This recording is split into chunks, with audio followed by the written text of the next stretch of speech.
Hi, I'm Rich Fink from the Western Loudon Art and Studio Tour, and today I have the pleasure of interviewing multimedia artist Jill Evans-Kavaldjian. Jill, how are you doing today? Okay, how are you today, Rich? I'm doing well. Let's get started. Why don't you tell me about your artistic journey? Well, okay, I've been an artist for as far back as I can remember. I started when I was a really small child and um, kept up an artistic practice, went to college, I got a degree in painting and printmaking, and I've had a lot of different kinds of jobs, but I've always made art all along the way. Oh, well, that's great. Now, you, as opposed to many other artists, you have used a whole lot of different media over time, right?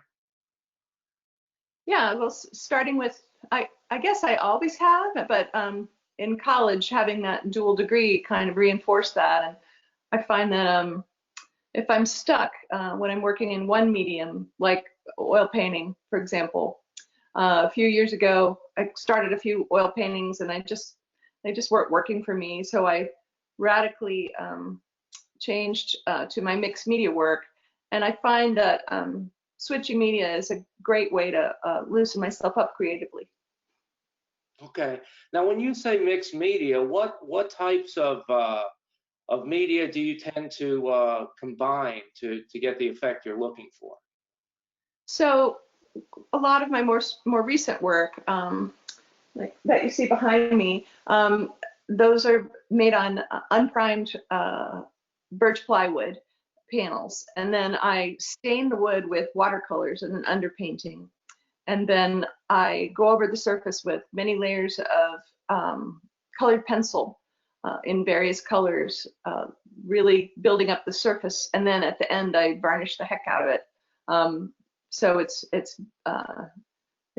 an interesting process, but it has a very different feeling than an oil painting, I think. Oh, okay. All right. Now, you have been doing this, as you've said, for basically as long as you can remember, in terms of art, right?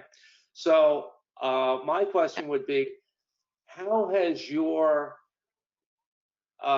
techniques changed over time? Because it sounds like, especially with the mixed media, that you are combining different things to get the effects you're looking for.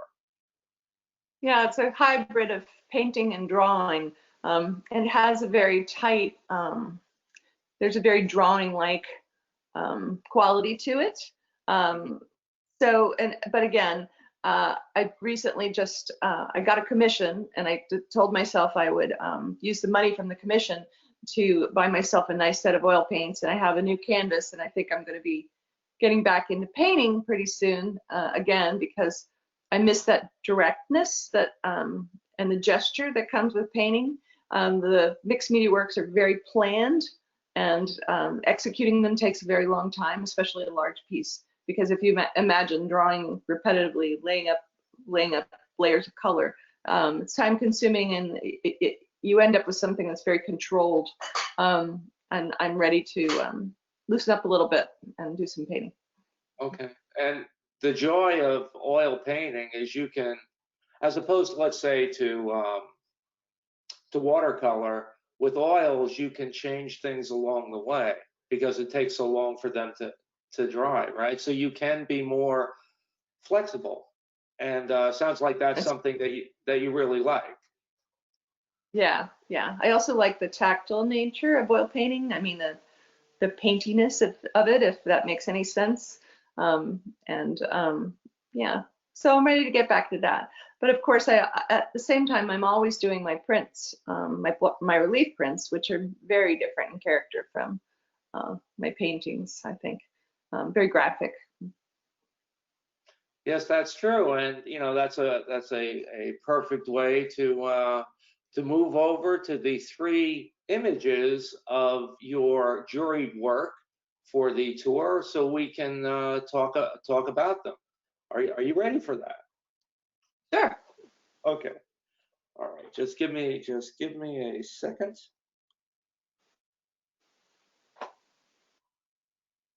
And here we are. So what I would like to do is go from left to right. So let's begin with the painting that is showing, I think, and correct me if I'm wrong, a light reflection on it. Would that be a stone floor? Yes, that's called Sunroom, and that's one of those mixed media works that I was talking about. It's part of a series of paintings that I think of as magic lantern paintings, where light is projected from one place to another, and it reveals something unexpected. So that is that's light coming through the window of my sunroom window onto the stone floor. And of course, when things are projected as they are on your retina, it's always upside down. So you're seeing the plants on the windowsill, and the upper part of the window is reflected backwards, so it's towards you. So it's basically a square of sunlight on the floor there. Yeah. Okay, and what media did you use with this artwork? So again, that's an unprimed plain birch plywood panel that's stained with watercolors as an underpainting, and then on top of it, I've added many layers of different colored pencil, and then at the end, quite a few layers of varnish. Well, it's really interesting, Jill.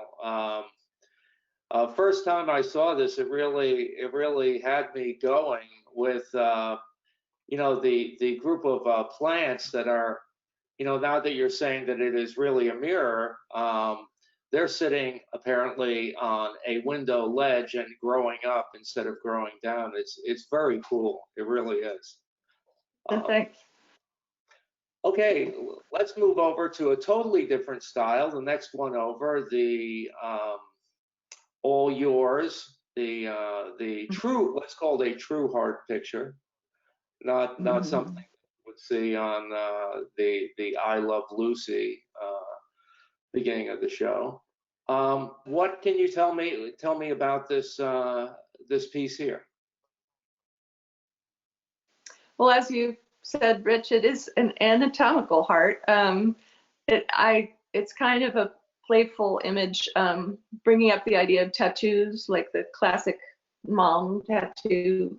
But this is a real heart, and a messy one. You can see it, the blood, and the lumpiness of the muscle, and then it says all yours. So Right. it means the reality, warts and all. So a lot of my block prints involve humor of some sort, and so I've made a lot of them into greeting cards, Oh, because they work well in that graphic format. yeah, they do, and it's a true tale here. That this is what a heart really looks like. It's great. It's great. And what I do like too is on the edges of the heart, the little streaks, streaks around it, give it a sense of motion as well. And I think that's really good too, because well, I don't know, maybe you took this freshly out of somebody. I don't know. Yeah. Well, it's part of the process, the printmaking process. It's hard to eliminate all the marks. You carve away on a block, and there's always some little bit left. But I think part of being a printmaker or doing relief prints is embracing that kind of imperfection, and you have to know when to stop worrying the image. Well, I had no idea about that, but on this particular piece, it really works in a way. So it's not only well drawn and all that, but I love stuff that makes people smile or laugh, because everybody needs a laugh these days. So let's That's move true. on. Leah, let's move on to gourds and pumpkins and the vegetable collection. Mm-hmm. Yeah, so that so for folks who know me, know that one of my many jobs has been working at Potomac Vegetable Farms, which is an organic vegetable farm here in Loudoun County, not far from where I live. I've worked there for 15 years or so, and I'm always taking photographs when I'm working there of the produce. And this is a painting on one of those photographs, arranging the different produce and workers stand there. And it's an oil painting, and I had a series of paintings of produce directly drawing from my work at the farm, and this is one of my favorites. Well, it's great, and you know, I like the way that you've set this up, looking down, and the lines that are naturally made, of course, by the produce here, are almost wheel-like to me. You know, they're almost like wheels, and the colorations are just great, just great. So this is, did you say this is an oil painting? Is that what you said? Oil and canvas, yeah. Wow. I really like it. I really do. I'm sitting here just staring at it because there's something about it that kind of pulls you in. You know what I mean? Yeah, it's almost here. Yeah, yeah. Particularly in the space that's in the close to the center. That's that there's nothing there. You know, it's just the setup of the other pieces, and between the lines there and the grouping, there's just something about it. I just can't describe it. But it's great. Okay, let's go back to the two of us just talking for a little bit, and I have a question for you, and we'll take it from there. Okay. All right.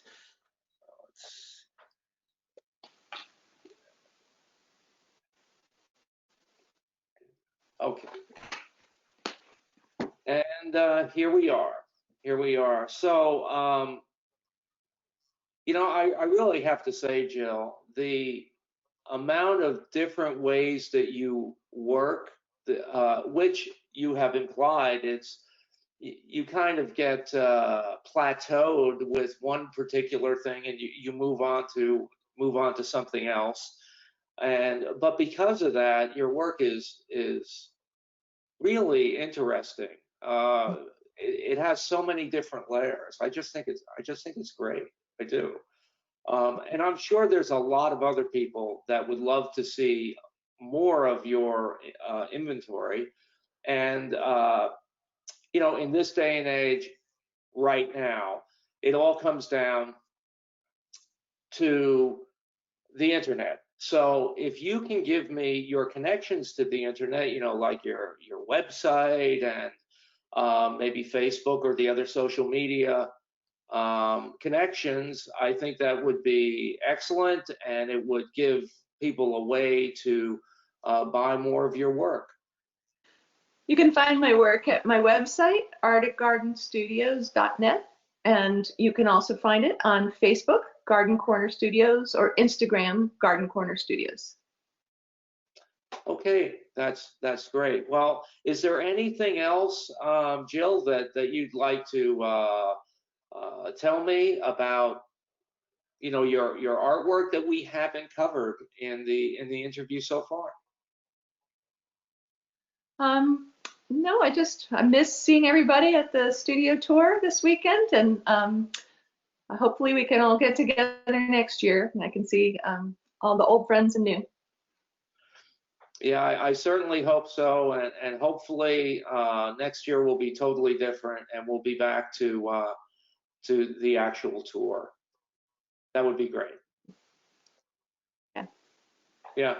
Okay. Well, you have two things. One is stay safe and stay healthy, and have a wonderful day. Yeah. You too. You too, Rich.